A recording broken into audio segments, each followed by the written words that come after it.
3, 4, 5,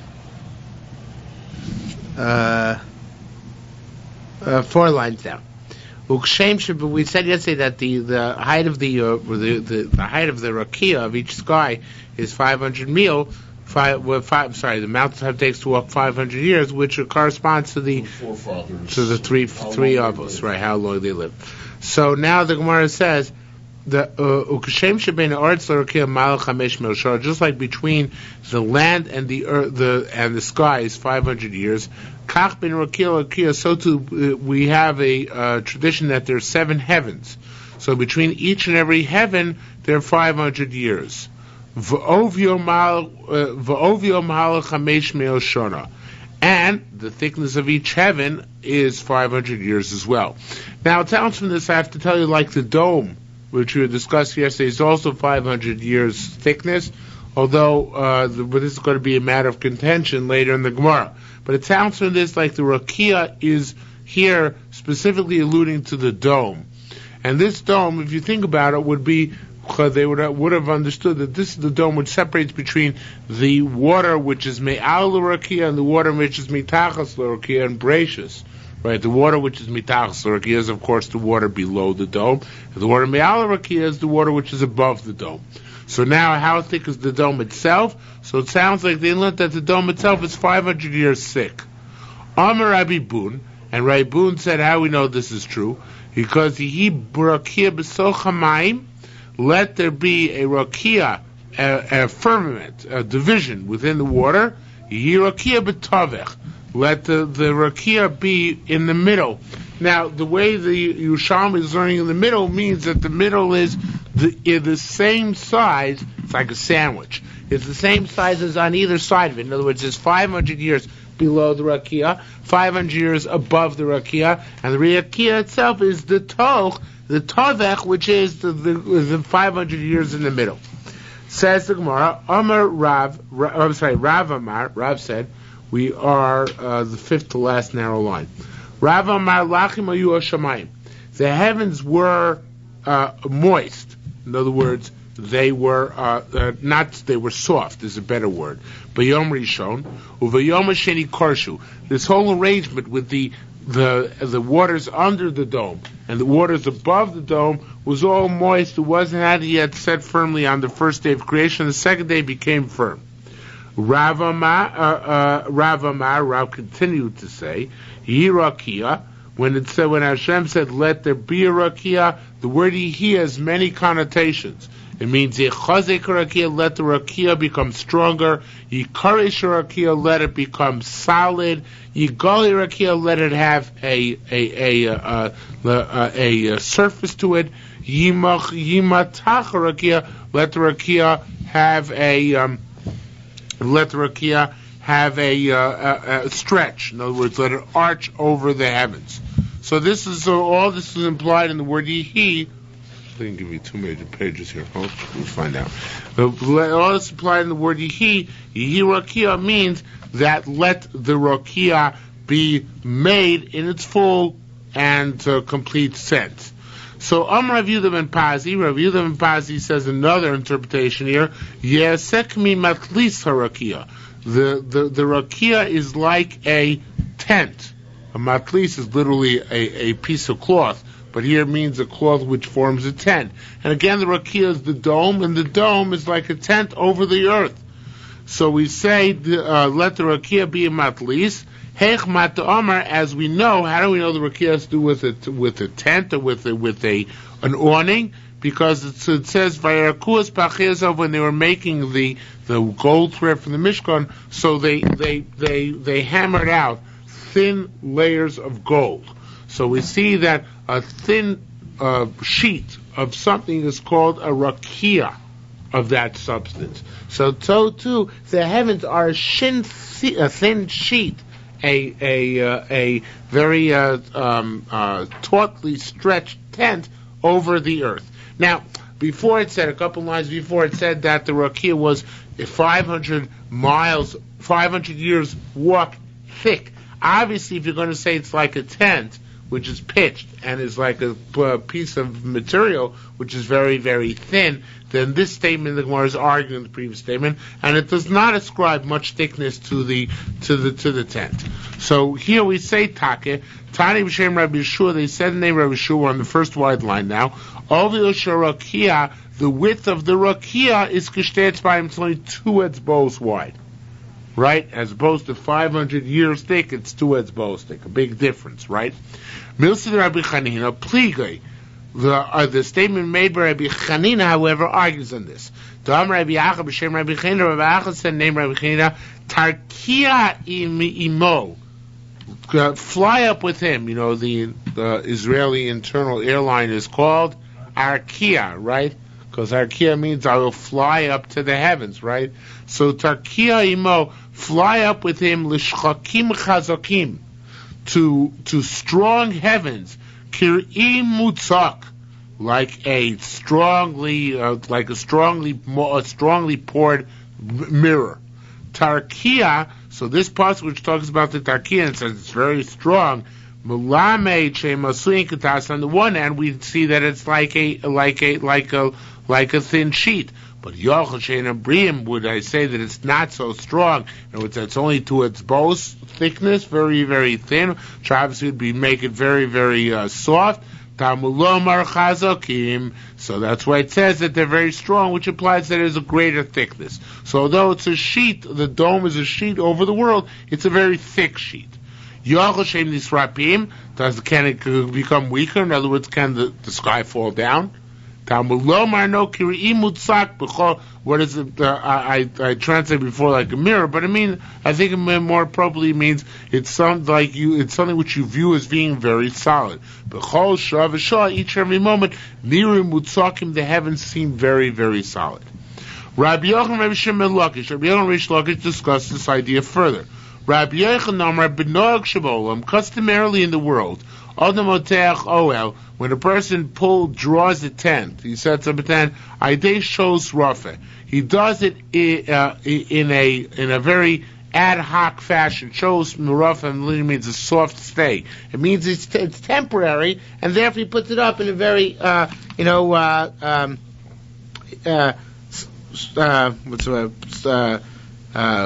hastily assembled fashion. Right? It's not so strong.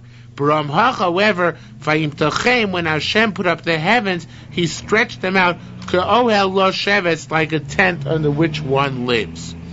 Like, in other words, with permanence. Uksiven, it says Chazokim, it says they're very strong. Rabbi Shimon Lakish has another comment on this issue. He says, B'noach sheba'olam, customarily in the world, Adam nosich kelim, when a person puts down vessels, Aidei shows for a long time, so then Humalech Haluda, they start getting rusty. Baram, however, here Hacha, with the skies, Kir'im Mutsak, they are a vision of strength or solidness, Bechol Shah v'Shah, each and every moment. In other words, the heavens don't rust each and every moment. B'chol Shah v'Shah im nirin kashatzi tzikasan. They look as strong and as fresh as the time. He explains the word mutzak as if it was poured. As the time they're poured, like the first day, they look as fresh every single day. Of course, we're talking about how the sky has this very, very stunning beauty, but besides that also has a very, very strong element to it, and the sky is not going to fall down. Says the Gemara, Rabbi Zaya Amar, Al-Hodar Shimon Lakish. Rabbi Zaya took up this thread which Rabbi Shimon Lakish expressed about the permanence and the constant beauty as it was just created today. Now he said we see this elsewhere in the episode of Ma'aser Berachos. It says, Vayichul Hashamayim V'Oretz, and the earth, the heavens and the earth were created, and all of their hosts. And God completed creation on the seventh day. And God blessed the seventh day. Okay, so far so good. Maxi Basre, what does it say immediately afterwards? These are the generations of the heavens. Why immediately after we talked about Shabbos and Vayachulu, we start speaking about the history of the world? Ella, rather, since time immemorial, in other words, more specifically, since the world is created, the cycle is constant. Everything is solid. Everything is fresh. And that's why since then, Yom Nichnas v'Yom Yotzei, a day comes in and a day goes out. Shabbos Nichnas, a week comes in. Shabbos Yotzei, Shabbos goes out. A week goes out. Chodesh Nichnas, a month comes in. Chodesh Yotzei, a month goes out. Shana Nichnas, a year comes in. Shana Yotzei, in other words, the cycle is constant since the beginning of creation in constantly refreshed way. Okay, because even it says, that's what it says. Ve'elo told us Hashemayim v'Aretz, these are the generations of the heavens and earth, Pi Boram, when they were created, B'yom Asos Hashem Elokim Eretz Yisrael, on the day that God made heavens and earth. From then, they're functioning constantly in this state, which has not run down at all over the years. Rabbi said, okay, now we're going to come to a new issue. This is the end of this issue. Now, new issue. Rabbi says, do you have Daf Hey there still? Yes. Okay, I have Daf Hey. Here's the rest of it. Rebbe says, Arba Shmoros Bayom, Varba Shmoros Balayla. There are 4 Ashmoros during the day and 4 Ashmoros at night. Now that means that night is divided into 4 watches. That would be 2 before midnight and 2 after midnight. Okay, so that would be from, let's say, an equinox day, from 6 to 9, from 9 to 12, from 12 to 3, and from 3 to 6. That's Rabbi Yehuda's opinion, Rabbi Yehuda's opinion. Both the day and night can be divided up into 4 watches apiece. Ha'ona. Now, they didn't have seconds in the old days. They didn't have minutes and seconds. Rather, how would they divide up an hour? Ha'ona, there would be a period called an ona, which is a chod me'asrim v'arba l'shah, which is 1/24 of an hour, which is between 2 and 3 minutes, right? Then they would have a time period of a smaller time period, which is ha'ace, and ace is echad me'asrim v'arba is 1/24 l'ona, which means that it's 1/24 times 24 of an hour, which is how much? Approximately 24 times 24. 1/24 to the second. Around 600. 1/600th of an hour. So 1/600th an hour is about 3 seconds, right? 10 seconds? There's 6,000 seconds an hour, right? Let me see. You was right, 10 seconds? 36. 16 times. You're right, I'm not thinking. 3,600, right? So how much is 1/600th of an hour? About 6 seconds, right? About 6 seconds. 15 seconds. What? All right. It's not relevant because we're never going to tell time this way anyway. The point is that now we're not yet at the furthest division. Now we have the ono, which is 1/24 an hour, the eighth, which is 1/24 of that, and now we have the smallest division of an hour, which is, ready for this one, guys? It says that it is harega echad mesim v'arba ace. A rega is 1/24 of an ace. Now, I did that one yesterday. It comes out to about 123,000 something or other of an hour. 123,000th, or almost close to 124,000th of an hour. Okay, so that's considered to be a rega, which is, I guess, how many of there is a second? That's probably 1/6 of a second. Now, says the Gemara, this rega, there are other ways of measuring it. What are the other ways of measuring it? So it says the Gemara that it is kamu rega. Rabbi Berachos b'shem Rabbi Chel Momar Kedei Lo Amro, the amount of time it says to say the word rega, which is somewhat less than a second. I don't know if it's 1/6 of a second, but it is less than a second. That was in the Bavli as well. This shiur of a rega, that it's the amount of time it takes to say it. Rabbanan Amru, a rega clarifying, it's like the batting of an eye. Tani Shmuel said, Harega echon michameshes ribo v'sheshes alof v'shmona meals for aboyim v'shmona. It's 1 over 56,848 of an hour, which is obviously very, very short amount of time. A Lusha, there were 56,848 regoyim in an hour. Okay, that's all Rabbi Ranasi. Now, Rabbi Nassan Omer, Sholosh. There are 3 Ashmoros in the night time. From 6 to 10, from 10 to 2, and from 2 to 6, which is the way the Bavli learns.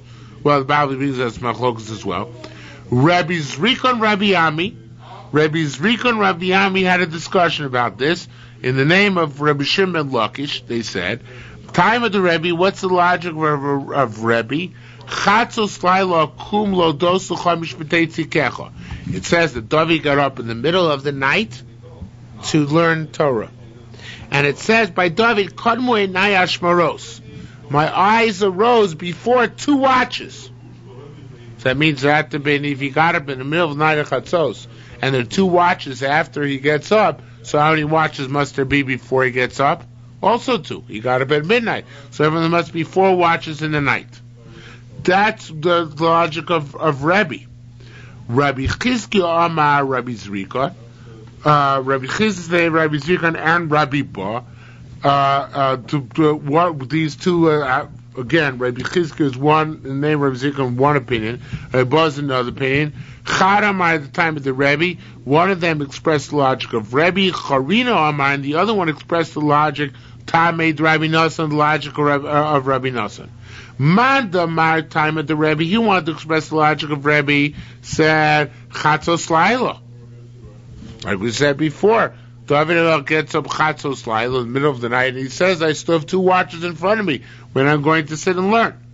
Mar Tamei to Rabbi Nassan, he who said over the logic of Rabbi Nassan says, Rosh Hashmos V'Tichona. It says that Gidon attacked the enemy's camp at the beginning of the middle Mishmar. It's the beginning of the middle Mishmar, so there got to be 3, not 4, right? So midnight is the middle?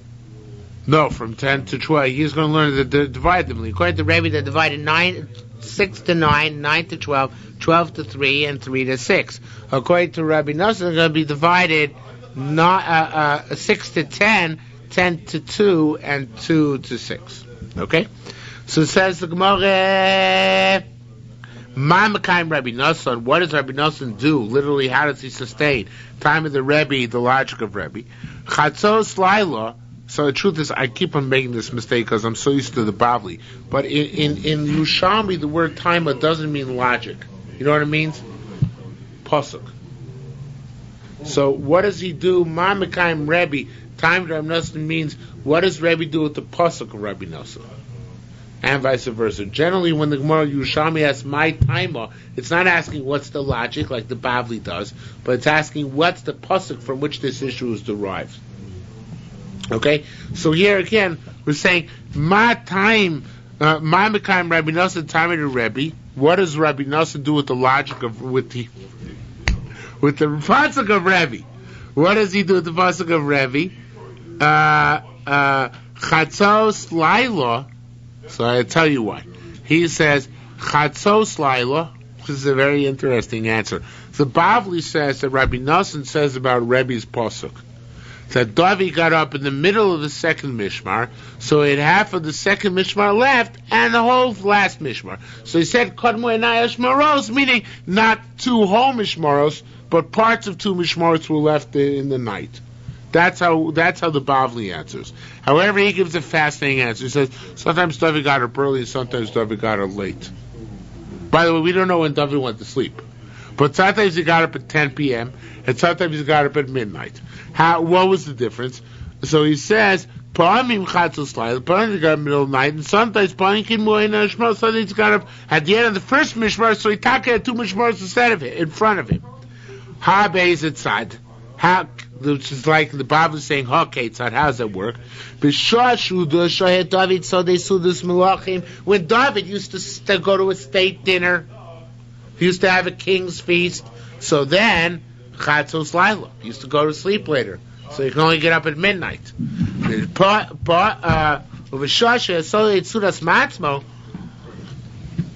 When he used to have a private dinner, then he could get up nice and early. So he could get up at 10 p.m. and learn Torah from 10 p.m. straight through the rest of the night. Mikomakom, in any event, lo have a shachar asa, regardless of when David used to get up, the morning certainly would never come. Umashkach leDavid dami, could find David in bed. David sleeping. No. Who should David Omar? That's what David used to say. Ucha kivodi, let my glory awake. Ura nevelchina, let me awake with the musical instruments. Ayiro shachar, I will awake in the morning. Isil yikari, let my glory awaken. Min komei, from before Ikre Debari. In other words, let I have to wake up before my Creator's glory, which is the sun, comes. It's not there for him to have to wake me up in the morning. Lochik, why? Because Ikri. Everybody has the next page? Yes. Ikri, you have it? Ikri lo choshiv klum. My glory is meaningless. Kadim Ikra Debari, when compared to the glory of my Creator. Ayra Shachar. I wake up in the morning. Ana avina morer shachra. I used to wake in the morning. Shachra luava morer li. The morning would not wake me up.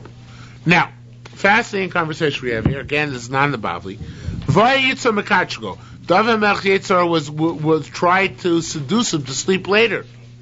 How so? He had a good Yitzhara, sharp Yitzhara. Amallah, he said to him, he would say to David, most kings, Leos Shachmar, they have the morning awake them. They're not awakened by the morning, they're the morning awake them. V'atamar Yira Shachar. Now the way that the Mefarshim explain, I believe the Mashbiach says this, he says that his Yetzirah was a wise fellow. Yetzirah said, it's a Chil Hashem for you to get up so early in the morning. It's not regal. It's not majestic. What's majestic? To sleep late, right? So therefore, his Yetzirah told him sleep late. V'atamar Yira Shachar, Darkot Shemulachim, the way of kings is Liot Yisheim Atshol to sleep till 3 hours in the morning. V'atamar Chatzos Laila Akum. You're saying you get up in the middle of the night. So what would David answer? David would say, V'oimer, he'd respond, Amish b'teitzit kech, I have to get up to learn Torah. You're right. Perhaps if I was conducting myself as a king, I would get up late. But I'm more concerned with learning Torah and the honor of the Torah. And we saw that in Nach also. We had, when Michal sees David dancing in front of the Sefer Torah with all of his joy, so in front of the Aron. So David says, she says, kings, it doesn't pass for you to do this. It's not proper for you to chorus, to dance with all your joy and all your might. So David says, for Kavod Torah, it's certainly worth it.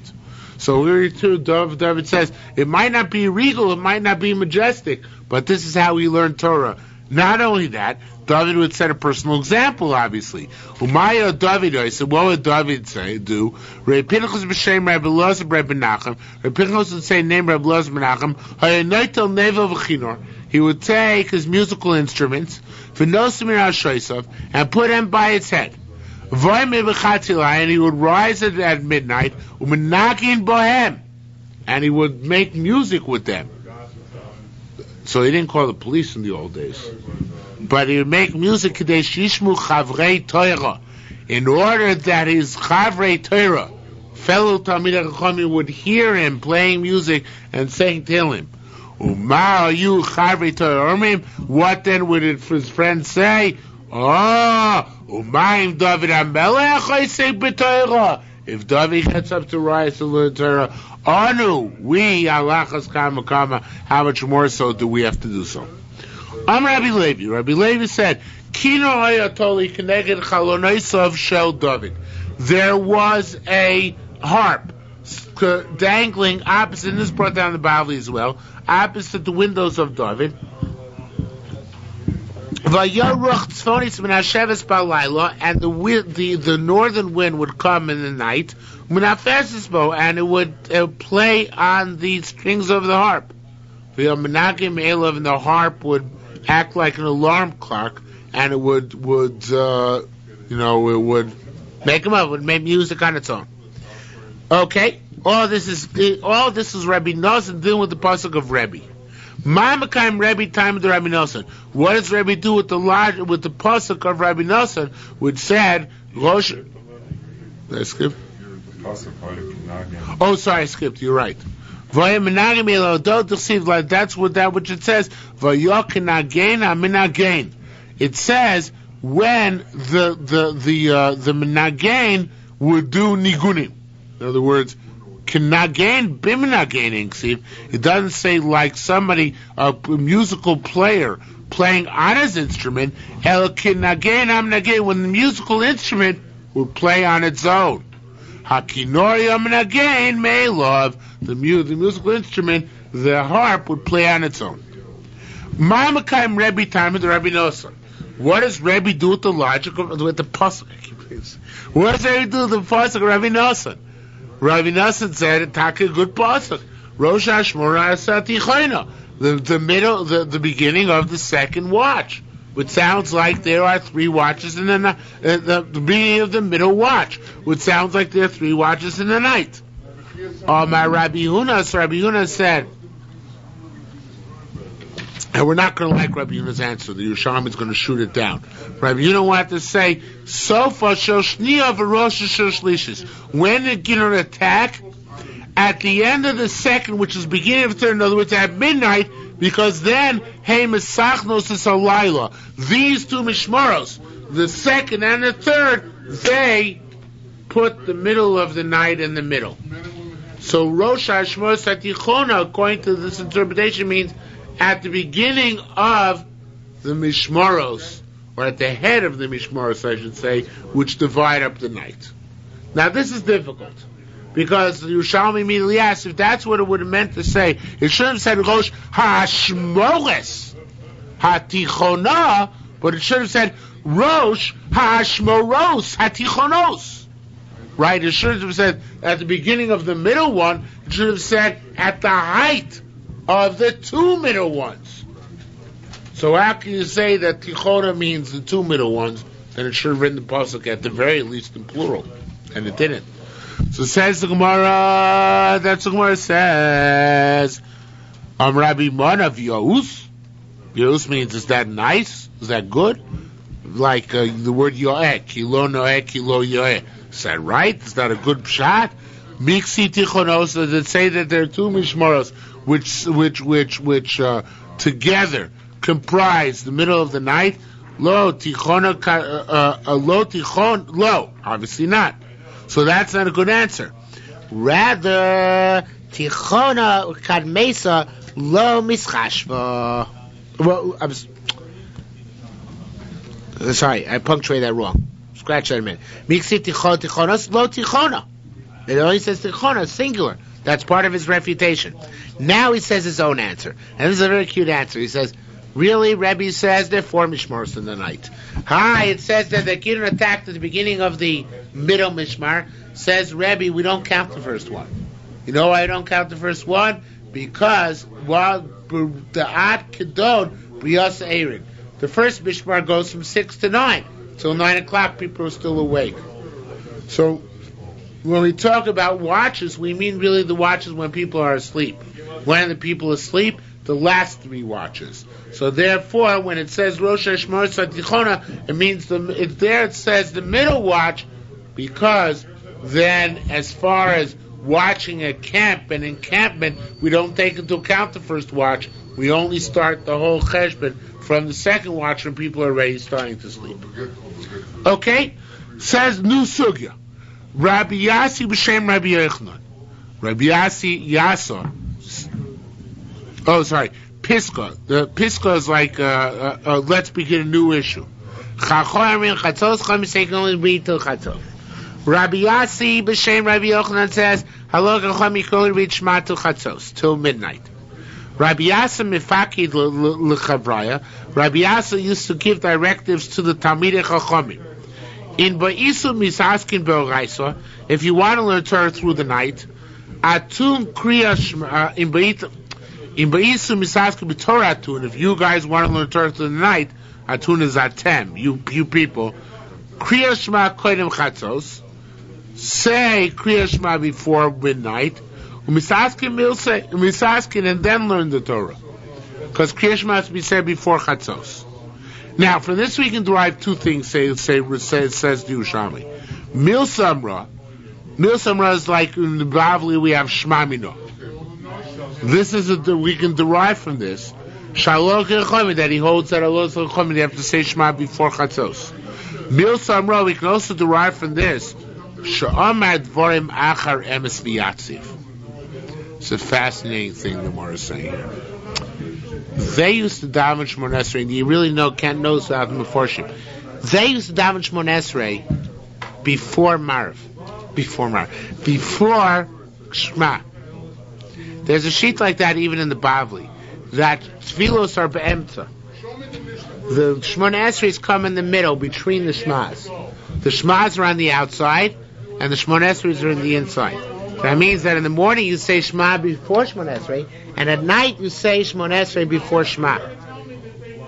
Now, there's another thing which Yerushalmi seems to have held as a very, very distinct possibility, which is that when I have to say Shema, I should go to sleep. And if you think about it, the way the Yerushalmi arranges things, davening at night makes sense. Because davening at night would end then with what bracha? What would be the last bracha? Bracha, last bracha.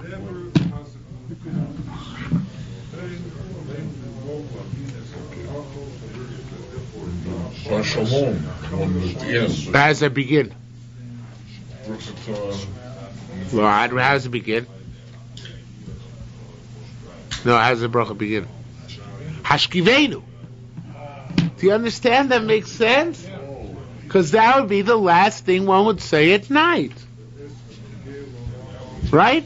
And it makes sense. It doesn't make sense the way we do it. Right after Hashkivenu, we still stand up. So we lie down, we stand up, we say Shemona Esrei. But that way, if you say Shemona Esrei before Shema, then it makes sense. Hashkivenu is the last thing you say. And they also had the minhag that a lot of people had the minhag, and the Gemara is going to discuss that you wouldn't say anything after you go right to sleep. There is such a minhag today that people who say a mapil, don't talk afterwards. They just go right to sleep.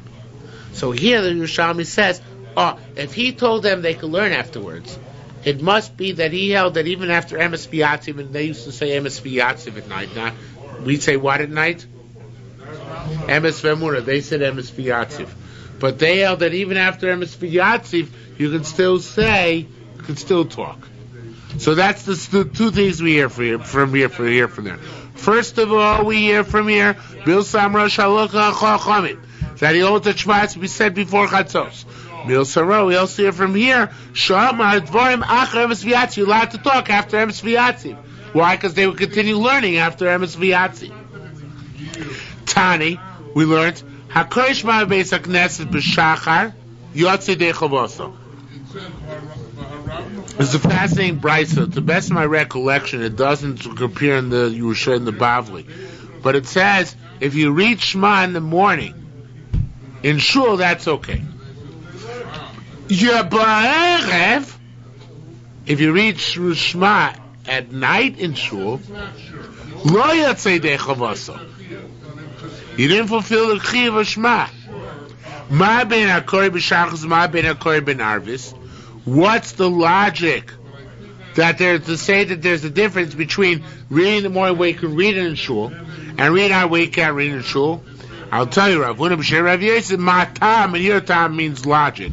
Matam or Adam tzarich likos shema bebeis le'erev. Why they say you're not yotzei in shul? You have to read it at home. Bishvil avriach. Everybody has vav amrav. Bishvil avriach es hamazikin, to keep away the shadim. So it has to be the last thing you say before you go to sleep. Makes sense, right? It's an interesting shita. It makes sense. Mil Samra. And the conclusion from this price would be, the Shema Mina from this price would be, She'ein omer dvorim achar Emes V'Yatziv. We're going to this after Emes V'Yatziv, but in other words, after Shomer HaMoed, you wouldn't be allowed to talk anymore. Okay? Milsa, we don't pass in this way, but that's Yerushalmi's opinion. Milsa Rav Shmuel bar Nachmani Omar Kei. And from the episode from the words, from the episode of Shmuel ben Nachmani, we can hear that Rabbi Shmuel ben Nachmani held the same thing. Rabbi Shmuel ben Nachmani karav anochas libura. Rabbi Shmuel ben Nachmani, when he went down to Bavel to discuss the issue of making a leap year, so then Mikabel Gabe, he was received by Rabbi Yaakov Grusa. Rabbi Yaakov Grusa was his host. When is Rabbi Yaakov Grusa's host? Vava Rabbi Zira Mitamer Bene Kupaya. Rabbi Zira, that was Rabbi Zera, would hide among the barrels. Mishmana, to hear Hechav Karishma. He wanted to hear, as Rabbi Shmuel ben Nachmani was going to sleep, how he read Shema. So he hid in the room behind the barrels to listen what's going on. So what did he hear? Shama, he heard Havakam, I skipped a word. I gotta go. Mishmana Hechav Karishma. For Havakar, so what would Rabbi Shmuel ben Nachmani say? He would say Shema. For Chazav Vakar, he would say it over again and over again, Adu Shaka Minei Goshnase, until he fell asleep while saying Shema. So it'd say Shema over and over again until he fell asleep as well he was saying Shema. My time, why would he go to sleep while he was saying Shema that way? Rabbi Yacha, Rabbi Tachlifta Chamui, Rabbi Yacha and Rabbi Tachlifa, his father-in-law, would say B'Shem Rabbi Shmuel bar Nachman, who's probably Rabbi Shmuel bar Nachmani, Rigzu v'al techto, make yourself tremble and do not sin. Imru bilvavchem amishkavchem. Say in your heart, in other words, say Shema in this case, on your heart while you're lying down. V'dom usel, and you'll be tranquil forever. So he would say Shema right before he went to sleep, and he would not be mafsik b'dvarim. He would fall asleep while he was saying Shema. Okay? Mil say, I also Friday night usually fall asleep while I'm saying Shema, but not for the same reason. Mil said Rabbi Yeshua. Mil said Rabbi Yeshua ben Levi. And same Rabbi Yeshua ben Levi, pliga. It argues. To Rabbi Yeshua ben Levi, kochi mizmorim basra. He used to read mizmorim, various different kapitlach tilim, after he said Shema at night. And we taka in the Sidurim, it's printed, in Kriya Shema Lamita, even after you say Shema, there are a whole bunch of other tilim to say. So that would be like Rabbi Shua ben Levi. V'atani ha'akin can do this. It says, didn't we learn, Einor midvarim achar v'emes v'yatziv, what is not allowed to speak after emes v'yatziv. We just learned that. So Shimon Levi had a different interpretation of that. Patar Lei, he interpreted that meant Be'emes v'yatziv shel shachris. When aren't you allowed to speak afterwards? Yeah, in the morning. You know why? Why in the morning do you have to not speak after Emes v'yatziv? Because not just that, right? Because you have to be somech kula tefillah. You have to say Shmon Esrei, immediately after Gal Yisrael. So, but that's only in the morning. And how we know that? The Mar Rabbi Zira, because Rabbi Zira said, B'Shem Rabbi Abba bar Yirmiyah, and they Rabbi Abba bar Yirmiyah, Sholosh Techivosim, the two things must have to be done immediately adjacent to each other. Techav L'smicha Shchita, immediately after Smicha Neder v'Korban, you have to shecht it. Techav Netilas Yadayim, immediately after washing bracha, you have to make Motzi Lech Minoret. Techav L'Gula, immediately after saying Gal Yisrael, Tefillah, you have to daven Shemon Esrei. How do we know these things? Techav L'smicha Shchita, immediately after Smicha, you have to do Shchita. Why? Because it says V'shtamach V'shachat. It says do Smicha, then immediately do Shchita. Techav L'Netilas Yadayim bracha, immediately after Netilas Yadayim, you have to wash, you have to say a bracha, Su Yadechem Kodesh, uplift your hands after washing. Ubirchos Hashem, bless God. Techav L'Gula Tefillah, immediately after saying Gal Yisrael, you have to daven Shemon Esrei. Yula Ratzoni may free. It says, may my words be acceptable. Maxi Basrei. What does it say immediately afterwards? Yancho Hashem b'yom tzara. May God answer you on the day which you are afflicted. So what it means here is that after you've been miratzeh, you've appeased God by saying the Gal Yisrael, like he brings down, if you take a look at Moshe, in the third line down in the second column, it says, you return him Refi, only be Vanecha, Hashem Tzuri V'Goy Ali. God, you are my rock and my salvation. Immediately after it says that, immediately after you call God your rock and salvation, then you have to start saying that tefillah. You have to start saying Shemona Esrei, because then it says Yancha Hashem B'Yom Tzara. If you said God Yisrael, then that's the best time to ask then for any flavors. For marriage? For marriage, there is no din. According to Yerushalmi, you don't have to be Samachul tefillah at night. Absolutely no Indian. Adarabba. You said Ashkenazi afterwards, right? Okay. I'm Rabbi Yossi Rabbi Bun. Call me Shutokev Smichel Shchita. Now we have a few schools, a few special rewards from the heavens for doing these things properly. Anybody who immediately after smicha, after laying hands on the korban, shechts it, to sacrifice it, aim psul nogeh boso korban. A korban will never be invalidated. Kol mishu tokef lintias daim bracha.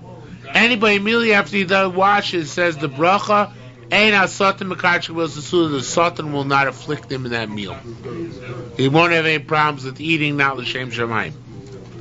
Kol mishu tokef geula tefillah. So too, if somebody says immediately after God, so he starts time Shemona Esrei, ein ha-satan mekatik was yom. The satan does not bother him on that day. Amar Rabbi Zera. Wait a minute. This is a fascinating ma'aser about Z. Really cool. Amar Rabbi Zera. Hey, I said gula right before tefillah, and what do you know? Vitzdadin Bangaria, and they grabbed me to do work for the king. Started to mean I was grabbed. Bangaria to do work for the king. Vilna, that's the bounty to carry myrtle branches to the palace.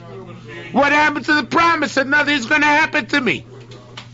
So says the Gemara, Amrulay. They said to him, I'm not sure what this next phrase means. Rabbi Raboi. I'm not sure. I don't know exactly the translation, but the Pnei Moshe says it means Rebbe. Amalei Rebbe, they said to him, Rabbi, Rabui, it's a very great thing. It's a schutz he had. You misunderstood. The bottle was half empty, was half full. How so? It was a big schutz. Is b'nei anshe having pritim machkim lepaltin. There's some people who give money. Having pritim means they give money machkim to recognize, in other words, to enter the palti in the palace. But you got to go into the White House for free. Other people would have to pay money to do it. You're lucky. But because you said Gula Tefillah didn't suffer, on the contrary, you got a benefit. What's the benefit? You got to see, you got to sightsee for free. You didn't have to pay to get into the king's palace. I'm Rabbi Yami. Rabbi Yami said, Kol Misha Eno Tokef L'Gula Tefillah. If you said Gula, you said God Yisrael, and didn't start David Shemona Esrei afterwards, L'Ma'al Doma, what do you like? L'Orvo Shemelech. You like the friend of the king. Shabav Yirtik Al Pisa Shemelech. You come and knock on his door. Yotza, the king comes out. Leida, to know Ma'al Mevakish. What does the guy want? Umitzo Shehiflig. And then when he comes out, he finds that the guy was just knocking, goes away. You know what happens then? Odhu Hiflig. The king himself goes away from you also. So if you knock on Hashem's door and you say, Ribono Shel Olam Gal Yisrael, the king says, oh, Hashem says, Take, what do you have to ask? If you don't start diving right away, as if you're knocking on his door and then not making the statement, he gets mad at you. Okay. When the Shach comes up, you don't have to, you still have time to say Shema. Aser and Gamliel Rabbi Shimon. Rabbi Gamliel's statement that until the morning you can still read Shema, it's going like Rabbi Shimon. The Tani, Rabbi Shimon learned the name Rabbi Shimon. Pavim Sha'adam Korei Es Shema, person of the read Shema, Achas Lifnei Amud HaShachar, once before Amud HaShachar, before dawn, which is still considered nighttime, V'achas Lach Amud HaShachar, and then again after Amud HaShachar, which is considered daytime, V'nimtza yotze dei chavaso shel yom v'shel layla. You can be yotze both your chuvim, both of day and night and of day. So that's like Rangamil. It's like that you can read till Amud Shachar. Ask the Gemara. Rabbi Shimon b'Shachar b'Arvis. Rangamil also like Rabbi Shimon. So I can read the Kriya Shema shel Arvis until dawn. What about at b'Shachris Cain? So you also say that by Shachris they can read Kriya Shema shel Shachris from dawn and on. Or Yehei Ba, or is he in that key similar to Mar Rabbi Zira? To that which Rabbi Zira said, and Rabbi Zira said, what did he say? Rabbi Zira said, the Mar Rabbi Zira Tanoi, which Rabbi Zira the Tana said, Achui Rabbi Chia bar Roshia, who was the brother of Rabbi Chia bar Roshia, Rav Abba bar Chana, and Rav Abba bar Chana. What did he say? Hakori manchi mishmor lo yotze dei chavaso. If you read together with the people lo yotze, he would not be yotze ki mashkim na you because they would get up early. Now let me explain what's going on here. There's the anshe mishmar. The people used to work that day in the Beis Hamikdash. They would read Shema immediately after Amud Shachar, just before, because they had to go to work already. So the thing is that here it says it's a special kula, the special dispensation which they got to say Shema, and anybody else who reads with them is not Yotze. Where this dispensation is only a rabbinic dispensation or the rights of dispensation, not relevant right now. The bottom line is that there was an opinion which holds you can't read Shema right after Amud Shachar. So we're asking, which is Rabbi Gamliel, like Rabbi Shimon ben Yochai, that you can read Shema Shel Shachris immediately after Amud Shachar, or does he hold like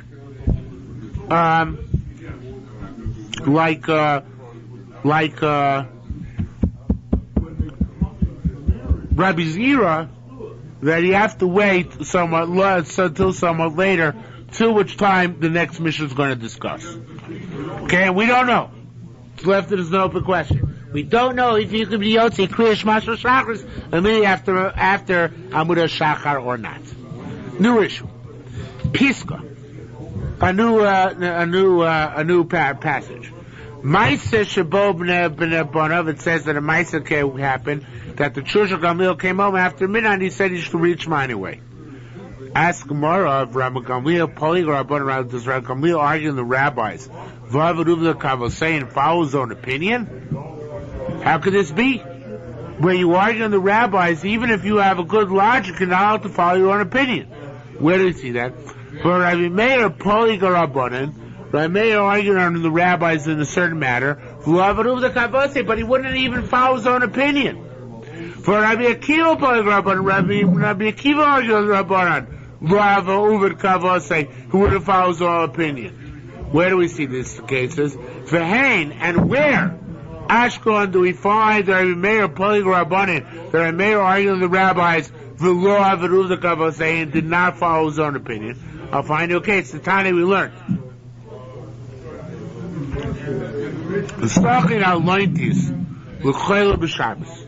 You're allowed to spread a certain type of balm on a sick person on Shabbos. When is that? Amosai. When you make the constituent elements, you mix it together, which are wine and oil, from before Shabbos. Avin lota for Erev Shabbos also. But if you didn't do it before Shabbos, you're not allowed to mix it together on Shabbos proper. I assume because it's like a refuah. It's like making medicine, and therefore we ban it from you. So says the Gemara, that's Rabbana. The Tani, we learned, Rabbi Shimon ben Lozer, Shimon Lozer said, Mati Rabbi Meir litrof yaim v'shemen. Rabbi Meir permitted one to mix together the wine and oil, even on Shabbos. V'lasuk lo chol b'Shabbos, in order to anoint the anoint the sick person on Shabbos with this mixture. V'kvar chola, however, Rabbi Meir already got sick once. Ubikashu lasos lokain. And since we were buying, we wanted to follow the psak and make an alontis on Shabbos. We didn't let us make that lontis. We said to him, should never bang, it ruins the recording, I'm sorry. You're going to renege on your own words during your own lifetime. In other words, you were the one who told us you can make an alontis on Shabbos. Why aren't you letting us make it? Let us make it now for you. So he said, no. Oh my Lord, he said to us, even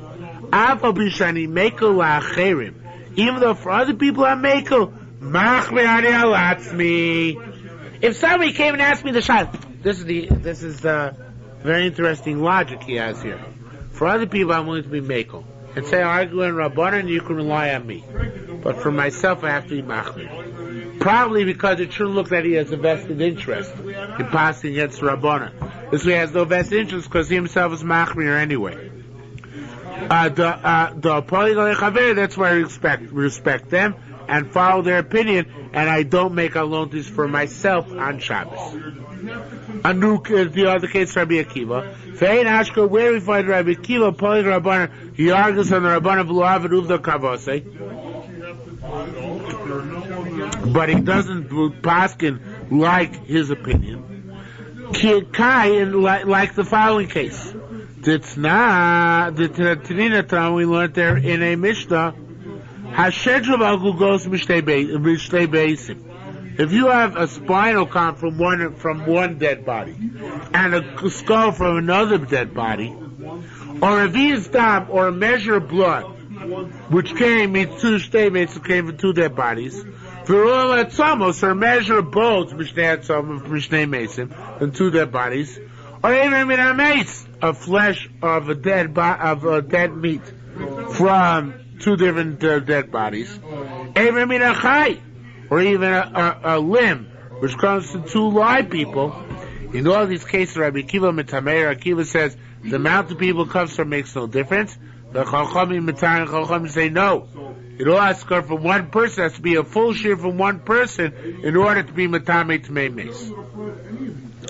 And concerning this, we learned Tani Ma'aser Sheviu Kupa Malei Atzamos. It came to pass once that they brought a bucket full of bones, human bones, Mikfar Tavi, from Kfar Tavi, and they left the Ba'avir Knesses in the hall, in the shul Belud. V'nichnas Tudrus Harofe, so they wanted to examine the bones. So Tudrus, the doctor, the very famous doctor, time of Chazal, came in. V'nichsu Karovim, and all the doctors came in with him. Amar Tudrus Harofe, and Tudrus, the doctor, said, "Ein kanchet Ravi Meisechad, v'lo goes mi Meisechad." You don't have anywhere in this batch of bones the skull and the spinal column from the same mace. So therefore, according to Rabbanan, it's Tamatami, because the skull and spinal come from two different maces. Only like Rabbi Akiva, it's Matami. So they said, nonetheless, Amru, they said, Hoil v'yesh kan matarim. Rabbi Akiva was in the room. So since they said, since there's some people who are matar, which are Rabbanan, since they're not from the same mace, and there's some people in this room who are normally matame, v'yesh kan matarim, now an let's vote. Very democratic society in Judaism. Let's vote and see if we're Tomei or Tar by standing here. He's Chilim Rabbi Akiva. So they start for Rabbi Akiva. Rabbi Akiva said it's Tar, but it's here. Which goes against the grain of what he himself said earlier. He said previously it has to specifically be from the same mace. Yet here it says even from two maces. So if that's the case, we see Rabbi Akiva, even though he was of a different opinion, would never paskin against Chachamim. Now, says the Gemara, hey, this is the end of the Maisa. They said to Akiva, well, if you're going to vote that it's Tar, we don't have to continue the vote. Amrullah said, since you were the one, we're all taking the vote to see if we have to decide like you or not. But since now you're the one who said it's Tar, but you yourself concede here it's Tar, however, the Tar is once you're in Tar, it's Tar, we don't have to take a vote. Now we find also another Tana, who argues Rabbanan but doesn't paskin like himself. In Ashkelon, Rabbi Shimon Polig Rabbana, where we find Rabbi Shimon argues Rabbana, but he wouldn't follow his line of reasoning. Kai the Tanina Tamon, like that which we learned over there. Rabbi Shimon says,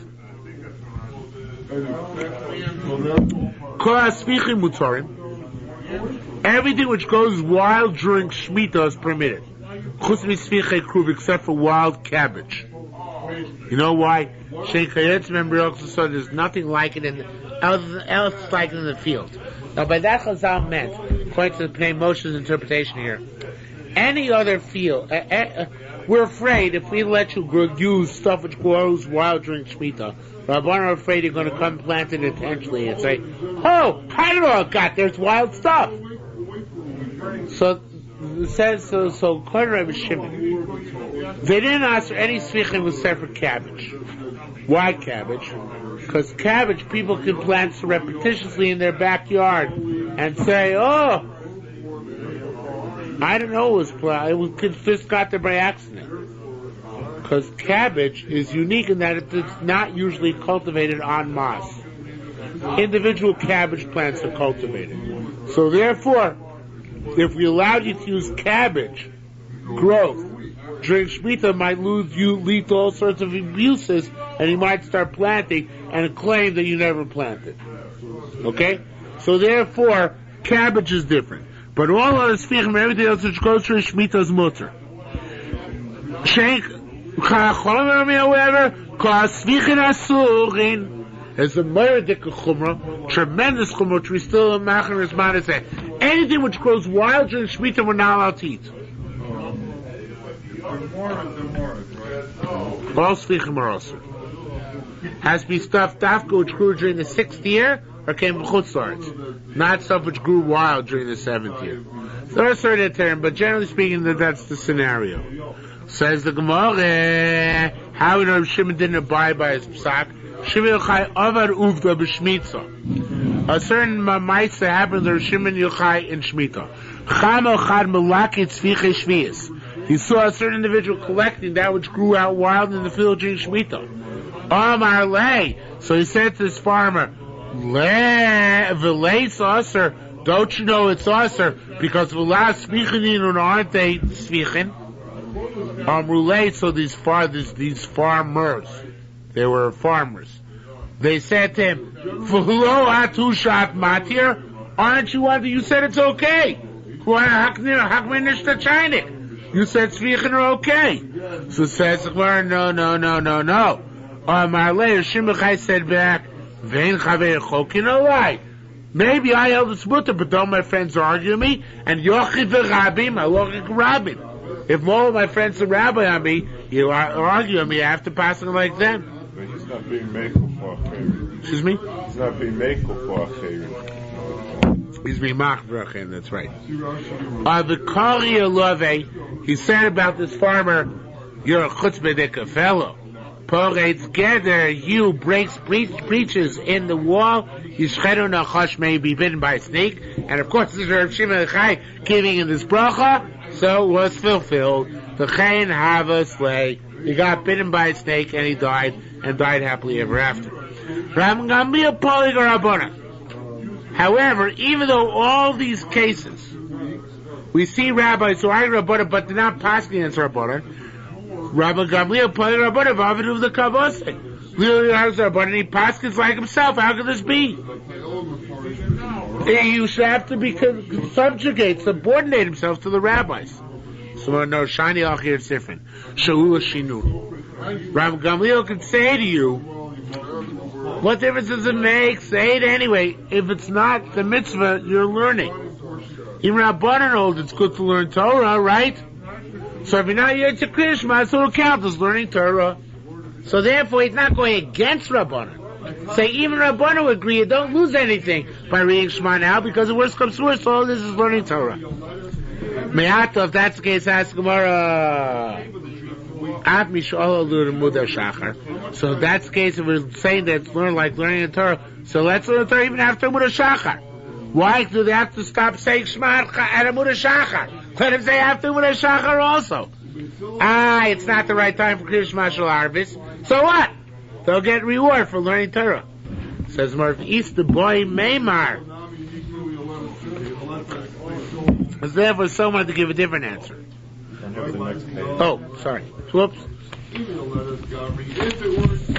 We're almost finished, by the way.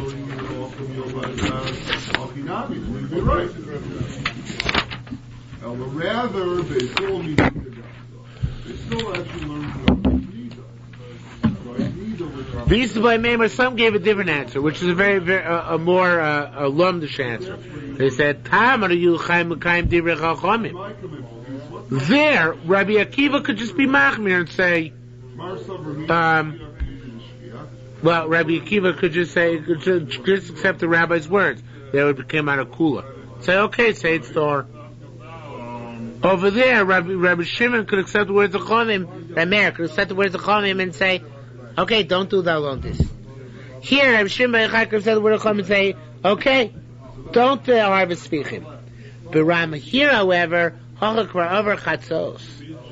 Here, it's after chatzos. So you can't go like Chachamim. Because you go like Chachamim, you're going to pater them up. I'm alone, so he says to them, in this case, where there's no alternative, go like Chachamim, uvdin uvda kavosei, paskin like me, and read Kriya Shema, even though it's after chatzos, as long as there's no Amud Shachar. Okay? So therefore he says, over here it's different. Where we can fulfill the words of Chachamim, so we fulfill the words of Chachamim. But here, if we fulfill the words of Chachamim, we won't say Shema. So therefore we say read the Shema. Hi, maybe it's not necessary, so the worst it's like learning Torah, and that's good enough. Okay, Rabbi Isai, we'll stop here for today.